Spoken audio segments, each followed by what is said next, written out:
male workers and ConocoPhillips began to have secret discussions, as I call them. These secret discussions, they were trying to figure out a way to work within the community, take the people in the community, offer them an education, provide some type of employment for them. And what I found very funny is there's a gentleman sitting right here that's trying not to look, but he asked me would I help with this program. But on the same day, Conoco asked me the same thing. You guys think they were talking? I thought that was funny. But they couldn't do it by themselves. So they got with a group called SBCC, South Bay Center for Counseling. So now you got 3 heads putting it together on how to get the people in our community employed. Well, they went a step further. They were not really thinking people, they were thinking women. Whether you know it or not, an oil refinery is a male-dominated workplace. Let me say that again, a male-dominated workplace. I hired in 21 years ago, come this June, and at the Carson plant, I was the number 2, only the second female there. The other female there has been there 5 years longer than me. So I'm surrounded by all men, all the time, all day and all night. So naturally, when they came to me with this, I'm saying to myself, wow, this would be great to go to work and look at somebody that looks like me. Somebody that, you know, when I'm not feeling well, I can say, oh, I really don't feel well, and instead of getting the, yeah, women, we understand. We kind of hug each other, and, you know, I'm gonna be okay. Here, I got a piece of candy for you. Well, is that how we do? So this is what I'm thinking. But their plan hadn't actually meshed together yet. So they needed one more entity. How are you going to educate them without a facility? That's when Harvard College came along. That's right. Harvard College came along, and now we're home. Harvard College is in our community.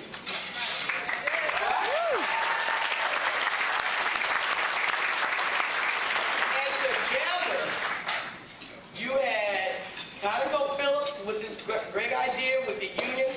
You know, personally, I think they had went off somewhere and had some cake and ice cream and figured this whole thing out. Then you had a counseling center that agreed to do all the paperwork, screen all the people, and make sure we're the right people. Now, right people may not be the right word, but to me, right people mean people in my community, not people from Hesperia.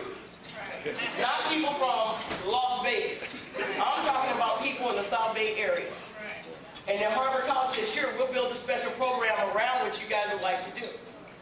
And that special program turned out to be the Energy Pathways program that's going on right now today. And I think year to date, ConocoPhillips has hired 60 people from this program. And I believe our number of women is, are we at 20? 20 of them are women. Okay?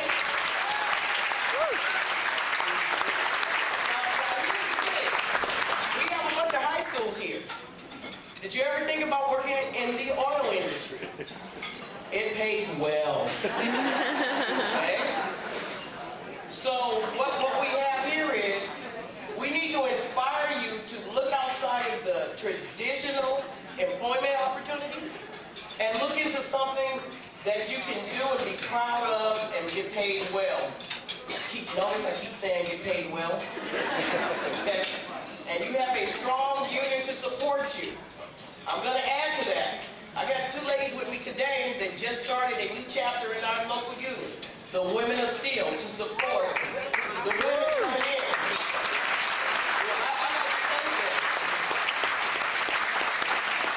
And yes, I know this was long, but in closing, I would like to say a special thank you to ConocoPhillips for opening up opportunities for me to create inroads in my own community. And I'm going to embarrass someone right now, but it's okay. I want to say thank you to Mr. Rick Alvis, because what people don't understand is it's important for someone, okay, a male, a man, a grown man, to support us women in the workplace on a day-to-day basis. And he's not embarrassed about it. He's not shy about it. And every single day, we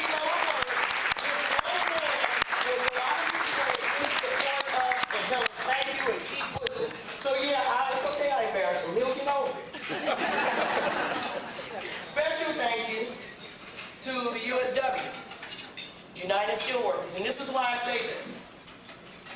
There are people in this union hall, and there are people sitting at this table, that when the energy pathways are going on, it's every night, Monday through Friday from 5 to 10.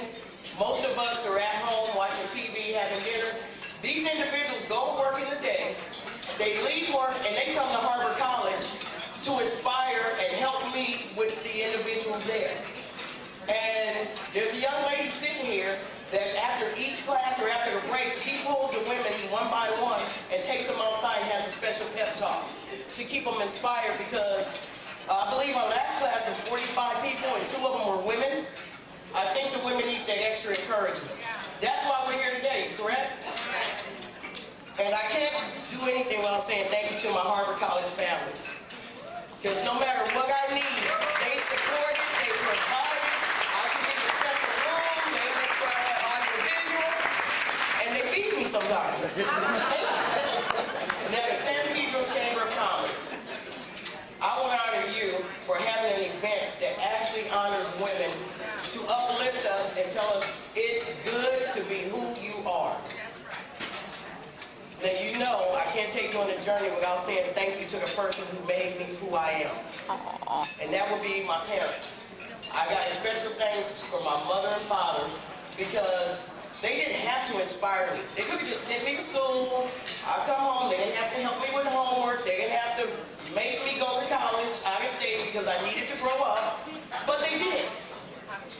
And they personally had sacrifices in their life to make sure that I had that opportunity. And so now it is my honor to every woman that I see, come in contact with, I feel a need to inspire them, because everybody doesn't have it that good. It's true. And believe it or not, yes, I have a little sister, and yes, she's taller than me. But she's the one that gets all the anger and all the frustration when I come home from work from being tired, running around. And I got a special I love you and thank you to my little sister, Darlene Bowman, because she always comes back and says this. I walk in, I go, oh, I'm tired, I gotta go to bed. No, you can't. You got work to do. You have work for the program. You have work for the union. Get on the computer. Did you finish your work at work today? And this is what she does. So that's an inspiration to me, because I sometimes really want to go to bed. Thank you all.